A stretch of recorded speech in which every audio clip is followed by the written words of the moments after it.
And then, pagkatapos ilikuan, ito yung sinasabi natin, lock. Yan. Kung tawagin ito, SF102, 106. Ito yung 102, 106.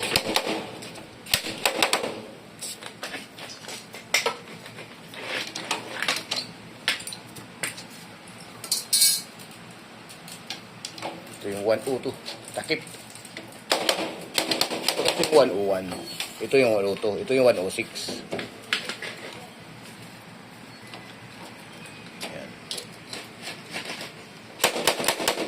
Clip type siya. Ayan. So, madaling tanggalin. Pag sipwat yan, lalak na siya. Ayan o. Meron siyang group, parang kalawit. Ayan. Pinok, mulak. Ayan. Paikot din yan. Kasama niya sa set. So, kaya minsan tawagin ito 101, 102. Kasi ito yung 101. Ito yung 101, ito yung 102. Ito yung 102, 106. 102, 106. Ayan. Ito yung crossbar. Kaya dalawang type yan. 101, 102. Paikot. Ito 102, 106. Tapos ito stucco, expanded wire. Screen mesh, isang set na. Ulit natin, 101, 102.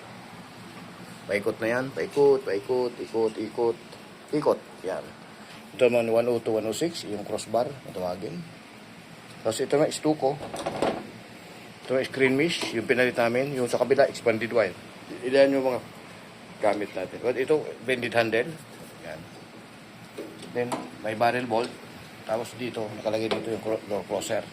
Ilang yun mga gamit para makabuo tayo. Pero kadalasan, nasira dyan ito. Itong screen mesh. Kasi ito yung front ng kuwan talaga, sira. Pero, pero spaceable, madal may part tayo dyan. Yan. Keep watching. Bye-bye.